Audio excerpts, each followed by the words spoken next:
The latest government decision to ease quarantine rules will pave the way for the resumption of public transportation in Metro Manila. To give us more details on this, joining us live from Parañaque is News 5 correspondent Gerard de la Peña. Gerard, what are experts saying about the possible scenario once public transportation will be allowed by the government, and what's the new normal will be like? Well, just to answer the question, a transportation advocate says that there's going to be chaos if the government will stick to its old ways in terms of operating transportation. Physical distancing brought about by the so-called new normal could prompt transport operators to cut their capacities by half, and this would mean that this could result in longer lines at trains and bus stops, and also even longer travel times for commuters. Jess. Gerard, you also talk about scaling down operations. How will this likely affect the operators, considering that the LTFRB won't be allowing fare increases once the ECQ is lifted, although it's also open to providing subsidies instead?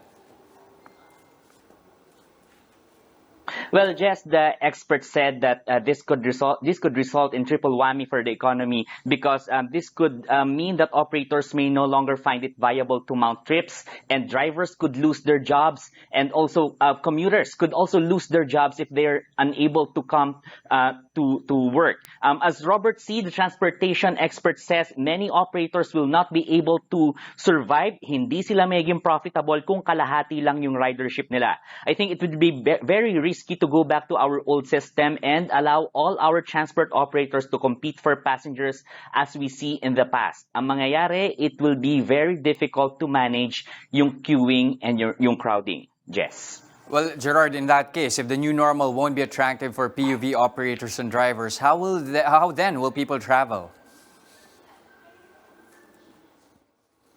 Well, Jess, Mr. C said that the government should instead contract those vehicles being used for public transportation, so that we could avoid prevent PUVs from competing for passengers. He also said the government should also create bike lanes as well as spaces for people to walk on. Mr. C also said that there will be more than 1 million Filipinos in Metro Manila who will not be able to get on public transport, and they will have no option but to walk or to use a bicycle.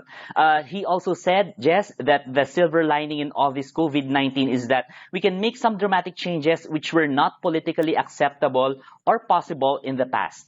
Jess. All right. Thank you very much for those updates. News 5 correspondent Gerard de la Peña.